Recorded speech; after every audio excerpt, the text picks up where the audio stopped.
Indiana Jones and the Dial of Destiny. Everything we know about our favorite archaeologist's latest adventure. Indiana Jones is back for one last ride this summer as he searches for the mysterious Dial of Destiny ahead of its release. And here's everything we know so far. There's a preview in the article if you want to see it. It's been a while since Indy's last rodeo, 2008, Indiana Jones and the Kingdom of the Crystal Skull. But fans have been clamoring for a stronger finale to the legendary saga for years, and it seems like star Harrison Ford has been thinking of the same as one of his conditions for returning to Star Wars, who is making a fifth Indiana Jones movie afterwards. And after many creative changes, including the departure of Steven Spielberg as director, he helmed the other films, and the delays caused by the pandemic, Indiana Jones and the Dial of Destiny is finally finished and ready to hit theaters in June. And below you'll find a comprehensive rundown of everything we know about the movie, so hold your hats. Following the world premiere at the 76th Cannes Film Festival, May 18, 2023, Indiana Jones and the Dial of Destiny is set to hit the US and UK theaters on June 30th after several delays over the years. Fans in select European theaters, territories such as France and Belgium, will be watching in a couple of days earlier, either June 28th or 29th, depending on the location.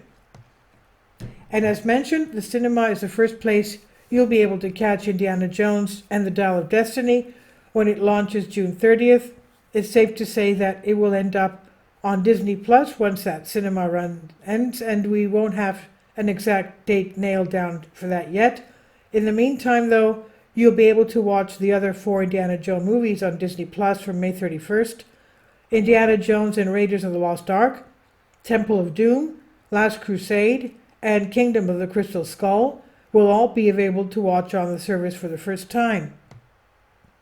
And writer-director James Mangold has described the fifth, the seemingly final Indiana Jones chapter, as a story of a hero at sunset, quote-unquote, whose age is both a weakness and his greatest strength.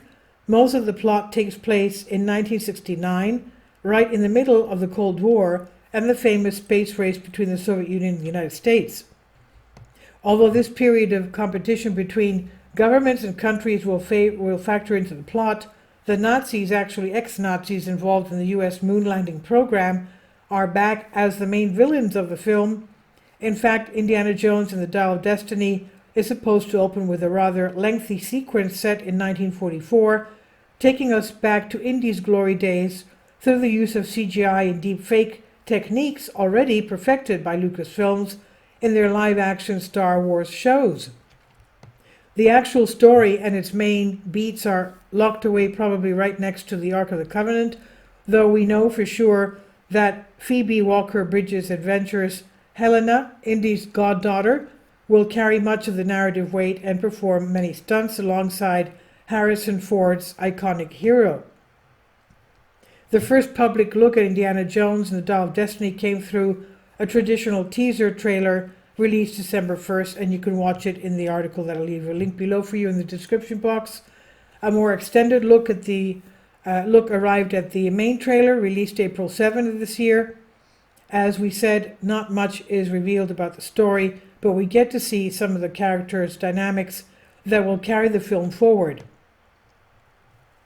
Harrison Ford is joined in his latest adventure by an all-star cast, which includes Phoebe Walker-Bridge, Fleabag, Antonio Banderas, Pain and Glory, John Rhys Davies, The Lord of the Rings, Shawnette Renee Wilson, Billions, Thomas Kretschmann, King Kong, Toby Jonas, Captain America, Boyd Holbrook, Logan, Oliver Riches from Black Widow, and Ethan Isidore Mortel and Mads Mikkelsen from Hannibal.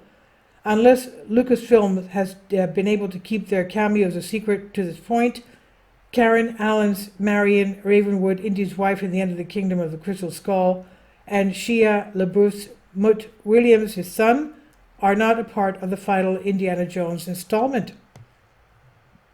After Spielberg's dropped out of the slow-moving project to chase other films, James Mangold stepped in to direct the Indiana Jones finale.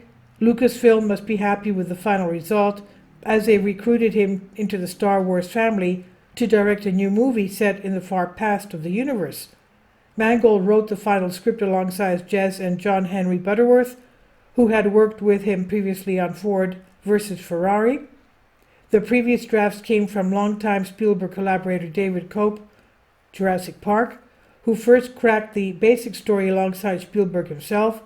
However, it seems like few, if any, ideas from the earlier script survived Mangold and the Butterworths' restart. John Williams did stick around, though, giving Indiana Jones the musical farewell he deserves after more than 4 decades scoring the saga. As for the cinematography, it was handled by Fedor Papamikhail of Ford and Ferrari and the Trial of the Chicago 7. Even though most of the movies start with Indy recovering antiques from bad guys and greedy individuals, we never actually see him do much archaeology. In fact, he's often busy wrecking apart ancient ruins and iconic monuments as he tries to gather information and grab valuable items before the villains do. And while he ended up making good on his promise, Jones ignored safety precautions, did not listen to the wishes of the indigenous people, and broke every sort of ethical guideline about archaeological remains, such as destroying sites rather than preserving them, said Bill White of University of California, Berkeley. The most famous example might be his infiltration into the map room in Raiders of the Lost Ark,